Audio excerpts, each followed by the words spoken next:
মালয়েশিয়ায় আবাসিক ভবনে অভিযান চালিয়ে 10 বাংলাদেশি সহ 30 জন অবৈধ প্রবাসীকে আটক করেছে দেশটির পাহাং অভিবাসন বিভাগ। স্থানীয় বাসিন্দাদের অভিযোগের ভিত্তিতে শুক্রবার সকাল 10টা থেকে বিকাল 4টা পর্যন্ত পাহাং রাজ্যের কুয়ান্তান এবং মারান জেলার আশেপাশের আবাসিক ভবনে এই অভিযান পরিচালনা করা হয়।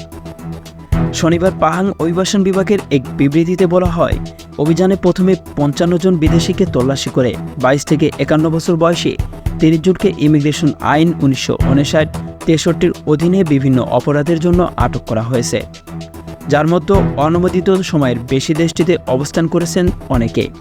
আটককৃতদের মধ্যে 10 জন বাংলাদেশি ছাড়াও ইন্দোনেশীয় 10 জন, থাইল্যান্ডের 7 জন, মায়ানমারের 2 জন এবং কম্বোডিয়ান নাগরিক রয়েছেন 1 জন। যদিও তাদের পরিচয় প্রকাশ করেনি কর্তৃপক্ষ। অধিকতর তদন্তের জন্য কিয়ামান ইমিগ্রেশন ডিপোতে বন্দীদের 14 দিনের রিমান্ডে রাখা হয়েছে। এছাড়া অবৈধ অভিবাসীদের বাড়ি ভাড়া দেওয়ার বাড়ির মালিকদেরও সন্ধান করেছে বিভাগটি।